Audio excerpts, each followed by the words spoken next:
बाबा साहब भीमराव अंबेडकर, बाबा साहब भीमराव अंबेडकर। आज संविधान दिवस के अवसर पर भारतीय बौद्ध संघ द्वारा आयोजित इस गोष्ठी में यहाँ पर हमारे बीच मुख्य अतिथि के रूप में भारत सरकार के गृह राज्य मंत्री, बहुत ही ऊर्जावान नेता आदरणीय श्री अजय मिश्रा जी, भारतीय बौद्ध संघ के अध्यक्ष और समय समय पर ज्वलंत मुद्दों पर कार्यक्रम करना, समाज को जागरूक करना, ऐसा जो करते रहते हैं, ऐसे आदरणीय भंते संतप्री राहुल जी,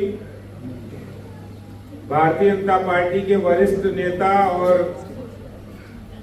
दिल्ली में सरकार में मंत्री रहे, आसाम सहित कई राज्यों के गवर्नर रहे हमारे आदरणीय जगदीश मुखी जी, पार्टी के बहुत ही सीनियर नेता और पार्लियामेंट्री बोर्ड के मेंबर,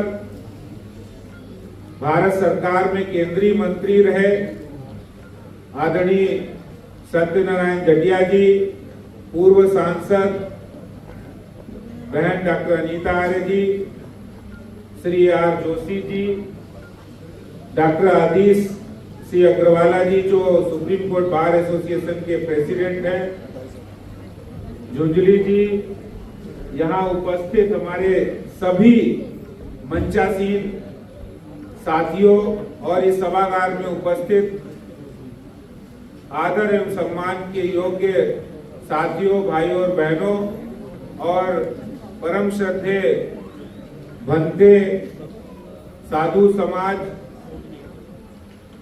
अभी जो भंते जी ने बात कही, वास्तव में अंबेडकर जी जो समता के, समानता के, संघर्ष के, शिक्षा के,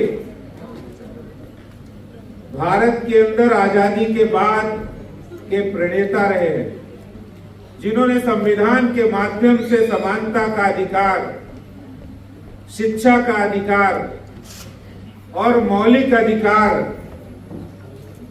देकर भारत को एक सौगात दी है।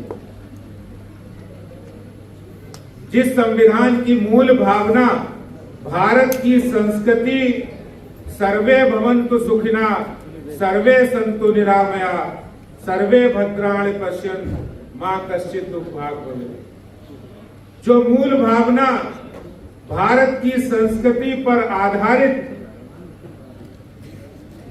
भगवान बुद्ध के संदेशों से प्रसारित और हमारे देश के तपस्वी ऋषियों मुनियों की उस धरा से, उनके ओजस्वी वाणी से निकली, उसको संकलित करने का काम, उसको इस नए भारत के अंदर प्रतिपादित करने का काम अगर किसी संत और महान पुरुष ने किया है तो उसका नाम डॉक्टर बाबा साहब भीमराव अम्बेडकर।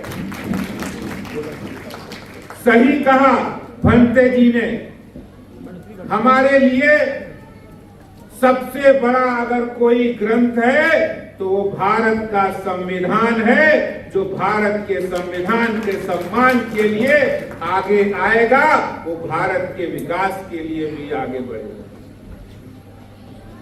और मुझे इस बात की हम लोगों को खुशी है, देश के 140 करोड़ नागरिक आज इस देश पर गर्व महसूस करते हैं कि भारत के अंदर एक ऐसा प्रधानमंत्री, एक ऐसा प्रधान सेवक जिसने सबसे ज्यादा सम्मान अगर किसी का किया है तो भारत के संविधान का और भारत के संविधान निर्माता। आपको ध्यान होना चाहिए, मैंने ये बात क्यों कही। इस देश में कांग्रेस ने 60 वर्ष के आसपास शासन किया। मैं अभी सुप्रीम कोर्ट बार एसोसिएशन के हमारे प्रेसिडेंट और रोहित पांडे जी से पूछ रहा था,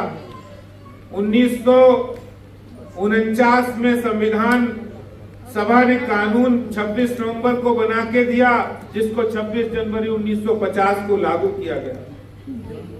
तब से लेकर नरेंद्र मोदी जी प्रधानमंत्री बनने तक 106 जो कुल संविधान संशोधन हुए, उसमें 99 संविधान संशोधन कांग्रेस की कार्यकाल में हुए।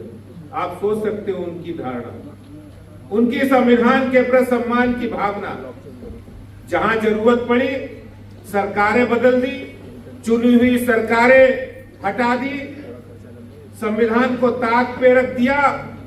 और आपको ध्यान होगा पूरे देश में मुसलमानों के तुष्टीकरण के लिए तो राजीव गांधी जी जब प्रधानमंत्री थे तो उस समय उनका पूर्ण बहुमत था।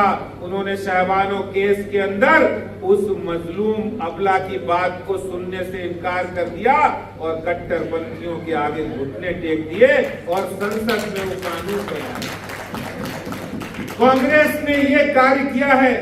इमरजेंसी लागू हो, देश में आपातकाल लागू किया तो संविधान की धज्जियां उड़ाएगी, मौलिक अधिकारों की धज्जियां उड़ाएगी। और आपको जानकर हैरानी होगी 1950 में संविधान बना, संविधान लागू हुआ। 1951 को पंडित जवाहरलाल नेहरू जी ने 1951 को ही मौलिक अधिकारों पे संविधान संशोधन कर दिया। भाई अगर आप उस संविधान सभा के सदस्य थे और उस समय देश के पहले प्रधानमंत्री, पहले राष्ट्रपति जी थे और सबके सामने वो बाबा साहब भीमराव अम्बेडकर जी ने आपको संविधान सौंपा था, तो आपको क्या जरूरत पड़ी मौलिक अधिकारों पर आपने वो संशोधन किया? सवाल नियत का है। सवाल ये है कि कौन संविधान को मानने वाला है और कौन संविधान का सम्मान करने वाला है। एक तरफ वो शक्तियां हैं जो संविधान को मानती हैं, संविधान का सम्मान करती है, और एक तरफ वो लोग देश में खड़े हैं जो कहते हैं हम तो संविधान को मानेंगे भी नहीं, भ्रष्टाचार करेंगे और अपने हिसाब से काम करेंगे, संविधान संशोधन भी करवा देंगे। तो सवाल आज बहुत बड़ा है। मैं आज आप लोगों से कहना चाहता हूं कि प्रधानमंत्री नरेंद्र मोदी जी ने बाबा साहब भीमराव अंबेडकर जी के बारे में, संविधान के बारे में जो सम्मान और गौरव बढ़ाया है, वो अभी तक के इतिहास में किसी भी नेता ने, किसी प्रधानमंत्री ने नहीं बढ़ाया। मैं भारतीय बौद्ध संघ को बहुत बधाई देता हूं कि वो सदैव इस तरह के कार्य करने के लिए अग्रणी रहते हैं। मैं उनको बहुत शुभकामनाएं देता हूं और आपको भी शुभकामनाएं देता हूं संविधान दिवस की।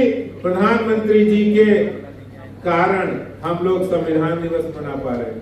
आप देखिए 26 नवंबर को 1949 को संविधान दिवस था, लेकिन आज तक किसी सरकार ने नहीं सोचा। अगर किसी सरकार ने सोचा तो प्रधानमंत्री नरेंद्र मोदी जी की सरकार ने सोचा। तो आज संविधान दिवस हम लोग मना रहे हैं। आपको बहुत बहुत बधाई और धन्यवाद करते हुए अपने दो शब्दों को विराम देता हूं। जय हिंद, जय भारत, भारत माता की, भारत माता की। बहुत बहुत धन्यवाद अध्यक्ष जी। जरा एक बार